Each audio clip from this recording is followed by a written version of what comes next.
waxaynu caawa wax yar ka tilmaami doonaa sheekhow sixiroole inuu saaxir yahay maxaan ku garan karaa markaan wadaadkii ila wadaadadii waa ku wanbatay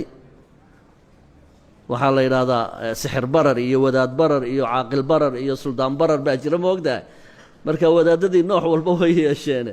wadaad bararkii maxaan ku garanayaa inuu yahay kii sixiroole ahaa ee mufsidka ahaa ee shayaadiinta iyo jimanka adeegsanayay sheekhow astaan aan ku garto ma ii sheegi kartaa waa muhiim inaad cadowgaaga barato sifooyinkiisa inaad wax ka ogaato si aanad ugu kadsoomin waxa ilaahay kutubta iyo qur-aanka inoogu soo dejiyeyna waa inaan waddada saxda iyo midda qaldan aan ku kala garanno oo hadhow aanad odhanuun ma ogayn iyo maan garanayn marka waxaan in yar isdul taagi doonnaa iyada oo astaamuhu ay badan yihiin calaamadaha aad ku garan doonto wadaadka aad u tagtaa inuu sixiroole yahay way badan yihiin laakiin inta ugu muhiimsan baan kuu sheegi kow su'aaluhu can ismi almariid wa ismi ummihi haddaad wadaad awfaaq isticmaalaya ama kutubtaa sixirka wax ka eegaya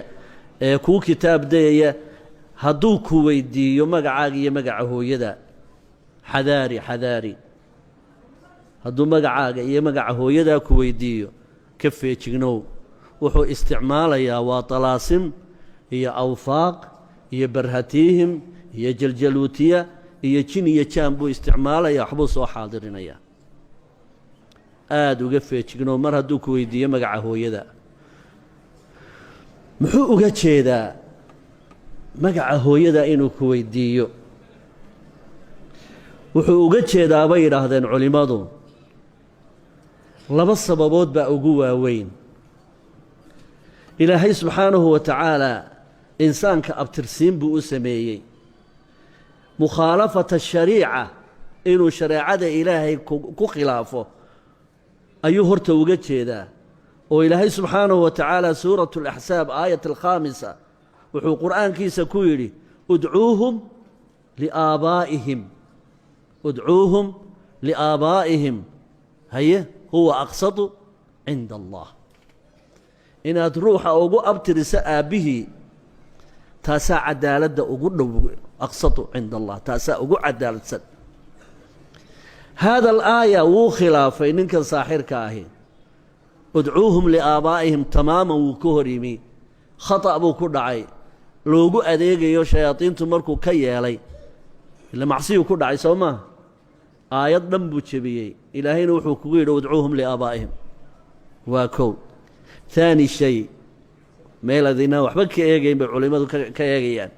waxay yidhaahdeen luqada shayaadiintu ay fahamto baa taasa shaydaan aabbihii loogu abtiriyaaba ma jiro sababtoo ah aabbaba male waa ibnazina maydhan shayaadiintu waa kii rasuulkeennu sheegay calayhi salaatu wasalaam labada ruux ee muslimiinta ee markay isqaba ee wixii ay ku kulmeen firaashkooda bannaanka kaga sheekeeya waxay la nooc yihiin shayaadiinta sekadaha isku roorsada xadiidka saxiixa ma xasuustaan shayaadiintu isma mehersadaan wadaad isu meheriyaana dee ma jiro shayaadiintan wadaad meel u fadhiyo qabiltu nikaaxaha u yidhaahdaa dee ma jiro mid walbaaba tuu helunba iska roosada xayawaankaasun dee xooluhu miyay aabbahood ku abtirsadaan kuma abtirsadaan waa ancaam oo kale un shayaadiintu markaa shaydaanku moxamed binu ismaaciil ma garanayo shaydaan walbaaba hooyadii unbuu yaqaan marka ciddaad adiguna la itisaalaysaa cid hooyadee taqaano un weeyaan marka waa inaad magaca hooyada u sheegtaa inaad magaca hooyada ciddan wax loo qabanayo waa inaad magaca hooyada u sheegtaa oo waxaan doonayaa inaad wax igu qabataan ama aad sidaa yeeshaan ama aad kala eridaan ama isjeclaysiisaan ama aad soo xaddaan ama aad bukaysiisaan moxamed binu maryama markaad u tagto qofka aad u qabanayso maalan baabka haddaanad hooyadii garanayn muxuu samaynayaa awgan maxaanku idhaha sixirka isticmaalayaa wuxuu ku odhanayaa dan uga bax magaca hooyadii haddaanad garanayn xaawaaba hooyadiia xaawa soo dhammaan ilma xaawo ma nihin aadam iyo xaawade asalkeenu soo xaawo maaha haddii magaca hooyadaa la heli waayo waxaa lagugu abtirinayaa xaawaa lagugu abtirinayaa magacaaga iyo magaca xaawaa la isku qabanayaa war may fahamteen marka halkay ka wadaan waxa weeye waa abtirsin shaytaan weeye shaydaankaa ku abtirsada hooyada marka shaydaankaa la adeecayaa masale muhiim oo kalaa jirta maxaa ninkan magaca hooyada muxuu ka rabaa magacaaga iyo magaca hooyada marka loo bedelo tiro marka magacaaga iyo magaca hooyadaa tiro loo bedelo ee tiradaa laysu minguuriyo ee kolba wax qaab loo tuuro in 10 ka yar baad soo hadhi doonta intaa 10ka ka yar baa waxay u abtiriyaan qofka burjigiisu ku yahay burjigiisu ma naariba burjigiisu ma hawaa'iba ma maa'iba ma turaabiba waxaa la rabaa marka magaca hooyadaa lagu weydiinayo burjigaaga in la helo waxay burjiga iyagu u yaqaaneen muxuu ka faa'iido yahay burjiga wuxuu uga faa'iido yahay iyaga nooca sixirkee lagu qabanayo munaasibkiisay raadinayaan hadduu burjigaagu turaabi yahay sixir dhulka lagu aasaa lagu samayn turaabka lagu aaso oo jimanka iyo shayaadiinta burjigaa ku shaqaysa waxay awood u yeelanayaan sixirkaa dhulka lagu aasay inay halkaa ku ilaalin karaan ma kuu dhacday markaa saddexdaa masala ugu muhiimsan in awgan sixiroolihii magaca hooyadaa ku weydiiyo magaca hooyada inuu ku weydiiyo saddexdaa masale horta ugu muhiimsan waad ila fahamteen hadduu wadaadka aad u tagtay ku yidhaa magacaaga ii sheeg ood u sheegto yidhaa iigu dar magaca hooyada ka bood markiiba haadaa waa saaxir wuxuu rabaa inuu meel daran kuu diro inuu meel daran iyo daadda iskaa riduu rabaa qodobka labaad ee ninka aad u tagto maalan inuu sixiroole yahay iyo in kale aad ku fahmayso qaarkood wuxuu kaa dalban doonaa markaad rabto inuu wax kuu qabto aahaar ama raadad noloshaada xidhiidh lale ama qofka aad si u qabanayso baabka noloshiisa xidhiidh lale aan idin fahamsiiyo maalan islaantii baa waxay rabtaa inay odaygeeda ay keeno geliso oo amarkiisa aanu ka tegin oo ay soo fadhiisiso oo ay soo yuururiso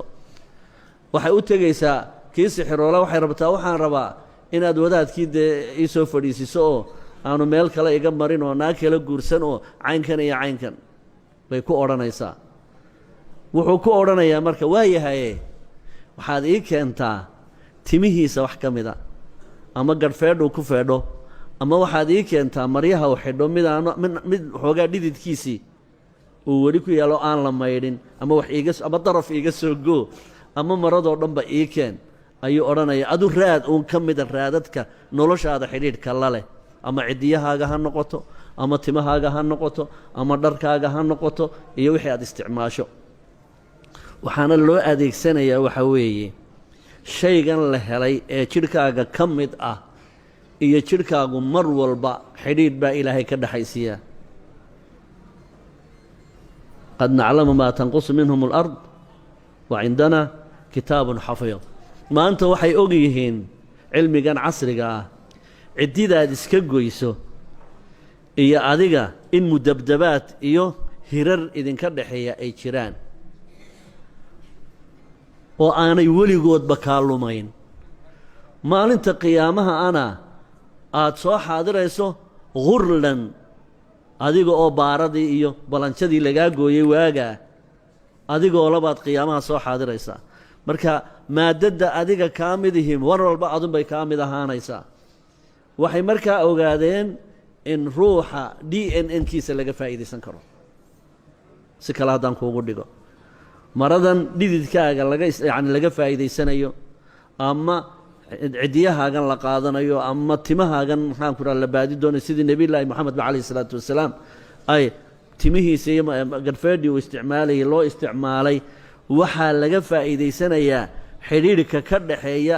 adiga iyo DNN-kaaga xidhiidhka ka dhaxeeyaa looga faa'iidaysanayaa waa cilmi goorma ay ogaadeen in laga faa'iidaysan karo DNA-ga laga faa'iidaysan karo. marka haddii uu ku yidhaahdo wax ka mida jidhkaaga ama qofka aad doonaysa inaan wax kuugu qabto wax ka mida maaddo uun ama dharkiisa ama dimihiisa ii keen hadduu ku yidhaahdo, hadduu kaa dalbado ogow ninkaasu waxbuu qabanayaa, shayaadiin buu adeegsanayaa. nacuudu billahi min sharih. mararka qaarkood waa qodobka saddexaad, sixiroole waxaad ku garan doontaa mararka qaarkood haddii loo tago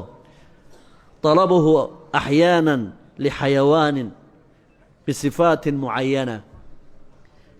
markaad u tagto wuxuu kaa dalban doonaa neef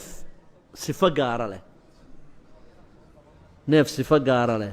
ama digaagad sifo gaara leh ama diig sifo gaara leh. hadduu xayawaan uu sadqaynaya kaa dalbado oo sifooyin gaara, waxar yaroo kurska guduudan ama afarta qoob madmadow ama caynkaas hadduu ku yidhaahdo wuxuu rabaa inuu shaydaan ku casuumo. hadhow dhibaatadiisuna kaa fogaan mayso. yanqalib asixr cala asaaxir. adiga isku kaa rogi kartaa. walaa yuflixu saaxiru xaysu ataa. hadduu ku yidhaahdo neef ama shay nool aan sadqeeyo keen, xadaari, waa saaxir weeye. wuxuu rabaa ama qofka aad ku dirayso oo inuu aakhiro u diro ama adigaba inuu isku kaa rogo wixii la samaynayay.